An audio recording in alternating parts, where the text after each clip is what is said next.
સુરતમાં ઘણા સમયથી ગરીબો માટે આપવામાં આવતા સરકારી અનાજનું કાળાબજાર થાય છે।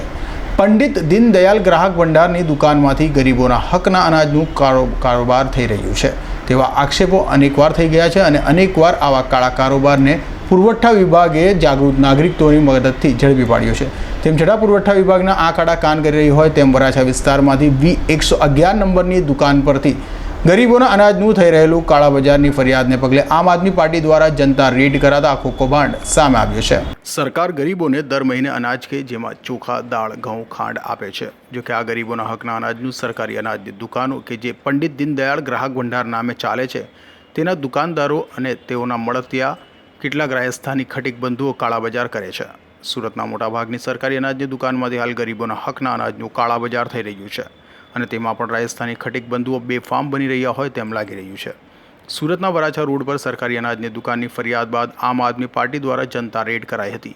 આમ આદમી પાર્ટી દ્વારા વરાછા રોડ તેજેન્દ્ર પાર્કની પંડિત દીનદયાલ ગ્રાહક ભંડાર નામની V111 નંબરની દુકાનમાં દરોડા પડાયા હતા, જ્યાંથી ગરીબોના હકના અનાજનું કાળાબજાર ઝડપાયું હતું, જેને લઈને પોલીસને અને જિલ્લા પુરવઠા વિભાગને પણ જાણ કરાઈ હતી, જેથી હાલ તો જિલ્લા પુરવઠા વિભાગ દ્વારા આ મામલે તપાસ શરૂ કરાઈ છે। જો કે હાલમાં પણ શહેરની અન્ય સરકારી અનાજની દુકાનો પરથી અને વરાછા તથા સચિનના અનાજના ગોડાઉનો પરથી અનાજનું કાળાબજાર થઈ રહ્યો હોય તેના પર પણ પુરવઠા વિભાગની નજર કરી ગરીબોને તેમને મળતું સરકારી અનાજ મળી રહે અને તેઓ પણ દિવાળી કરે તેવી અપીલ કરાઈ છે। જો કે હાલમાં તો એવું જ લાગી રહ્યું છે કે અનાજનું કાળાબજાર કરી અનાજ ચોરો જ દિવાળી કરી રહ્યા છે। સસેટા સાથે અઝર કુરેશી।